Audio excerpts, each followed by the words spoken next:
Assalamualaikum warahmatullahi wabarakatuh. Halo anak-anak, gimana kabarnya hari ini? Semoga selalu dalam keadaan sehat dan tetap semangat. Jangan lupa untuk selalu jaga kesehatan, rajin berolahraga, jangan lupa untuk selalu mencuci tangan dan menggunakan masker ketika keluar rumah.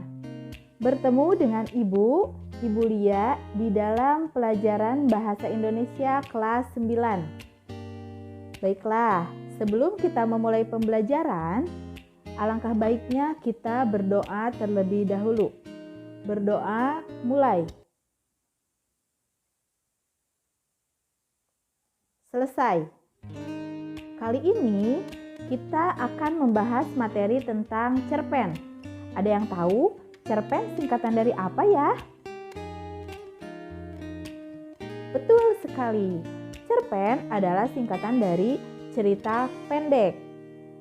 Yang akan kita bahas pada hari ini yaitu pengertian cerpen dan struktur cerpen. Yang pertama, pengertian dari cerpen. Cerpen itu adalah cerita yang berupa naratif fiktif. Naratif itu artinya ceritanya berbentuk narasi, sedangkan fiktif itu adalah kisah yang tidak nyata atau hayalan. Kenapa disebut cerita pendek? Karena ceritanya itu pendek dan kurang dari 10.000 kata. Jadi kalau misalnya lebih dari 10.000 kata, itu tidak bisa dikatakan cerpen. Bagaimana anak-anak? Sudah mengerti pengertian dari cerpen? Jika sudah mengerti, sekarang kita masuk ke struktur cerpen. Struktur cerpen itu ada 6. Yang pertama, abstrak. Yang kedua, orientasi. Yang ketiga, komplikasi. Yang keempat, evaluasi. Yang kelima, resolusi. Dan yang keenam, koda. Dari keenam struktur cerita pendek, ada 2 struktur yang sifatnya opsional. Jadi boleh ada, boleh tidak. Yaitu struktur yang pertama abstrak dan yang terakhir itu koda. Struktur yang pertama itu abstrak. Nah, abstrak ini sifatnya opsional. Boleh ada, boleh tidak. Ya, abstrak artinya pengantar cerita yang disampaikan oleh pengarang. Jadi gambaran umum cerita yang disampaikan oleh pengarang tentang cerita yang dibuatnya. Berikut adalah contoh abstrak. Sudah sebulan sejak menguburkan istrinya sendiri, Mbah Tejo menghilang. Kemana perginya lelaki renta yang sudah menghabiskan waktunya berpuluh-puluh tahun jadi tukang kubur di kampung busur itu? Banyak yang menduga Mbah Tejo amat kehilangan. Mengabdi sebagai tukang kubur, selalu menyaksikan orang-orang yang kehilangan, tak lantas membuat Mbah Tejo kuat ditinggal sang istri bulan lalu, Mbah Marti. Nah, di sini adalah contoh abstrak. Abstrak itu adalah gambaran umum cerita. Di sini menggambarkan Mbah Tejo yang sangat kehilangan ditinggal Mbah Marti. Struktur cerpen yang kedua yaitu orientasi. Ada yang tahu orientasi itu apa? Orientasi itu misalnya ini, MOS ya. MOS itu masa orientasi siswa. Orientasi di sini artinya apa? Betul sekali, orientasi artinya pengenalan. Jadi orientasi itu pengenalan tokoh, latar, maupun unsur-unsur yang ada di dalam cerita. Berikut ini adalah contoh struktur orientasi. Hari pertama menjadi murid baru setelah pindah sekolah begitu menegangkan. Aku melangkahkan kakiku dengan berat hati. Kikuk dengan segala hal baru membayangi pikiranku.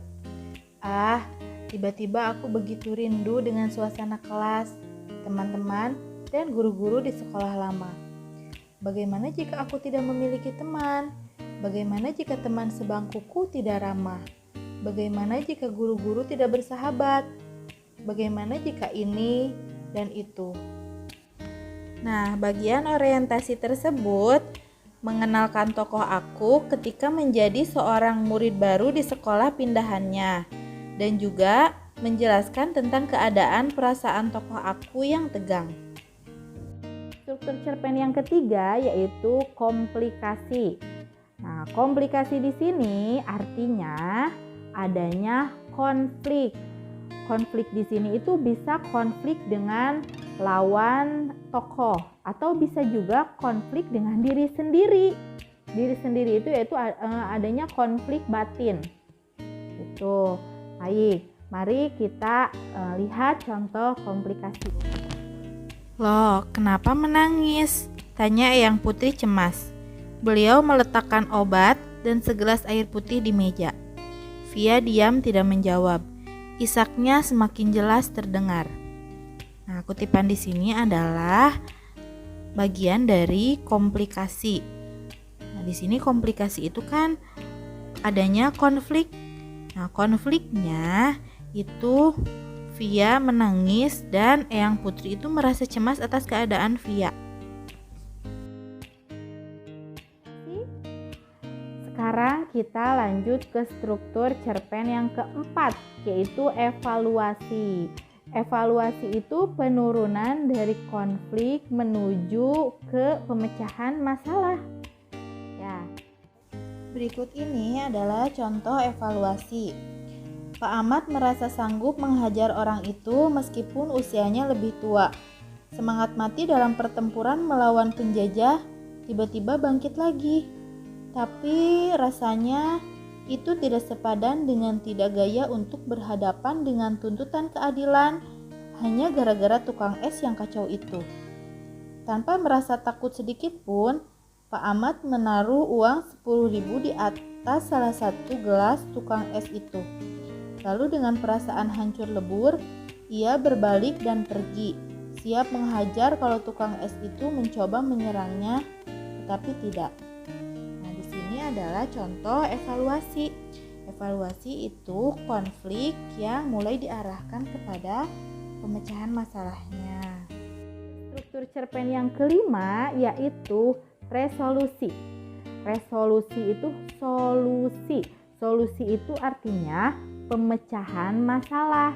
Jadi di sini resolusi itu pemecahan dari konflik tadi. Komplikasi, lalu evaluasi penurunan, dan yang terakhir adanya pemecahan masalah. Masalahnya sudah mulai terpecah. Nah, baiklah, kita lihat contoh resolusi. Dulu, kalau Eyang kecewa terhadap seseorang, Eyang menulis semua hal tentang orang tersebut. Semua kenangan yang manis ataupun yang tidak menyenangkan. Biasanya begitu selesai menulis, hati Eyang lega, pikiran pun menjadi jernih, sehingga Eyang bisa menilai orang itu dengan tepat. Via mau mencoba cara ini. Tulislah kenangan tentang Bunda. Mudah-mudahan Via akan menemukan jawaban. Eyang ke dapur dulu ya. Nah, itulah contoh resolusi. Sekarang kita menuju ke struktur cerpen yang terakhir, yaitu koda.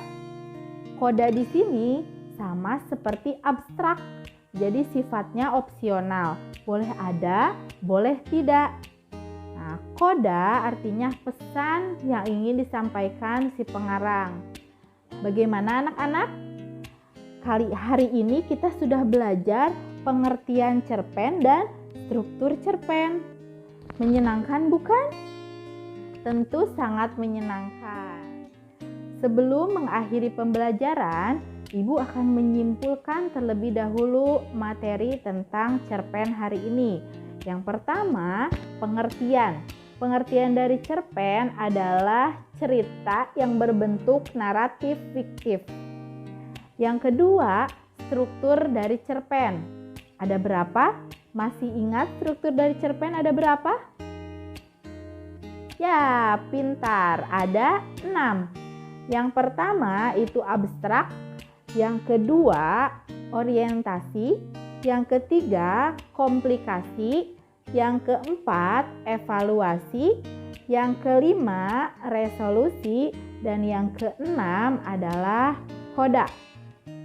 Nah, begitulah pembelajaran kita pada hari ini. Sekian dulu dari Ibu, kita berjumpa kembali di materi selanjutnya. Terima kasih, semoga dapat dipahami dengan baik. Wallahu a'lam bishawab, wallahul muwaffiq ila aqwamit thoriq. Wassalamualaikum warahmatullahi wabarakatuh.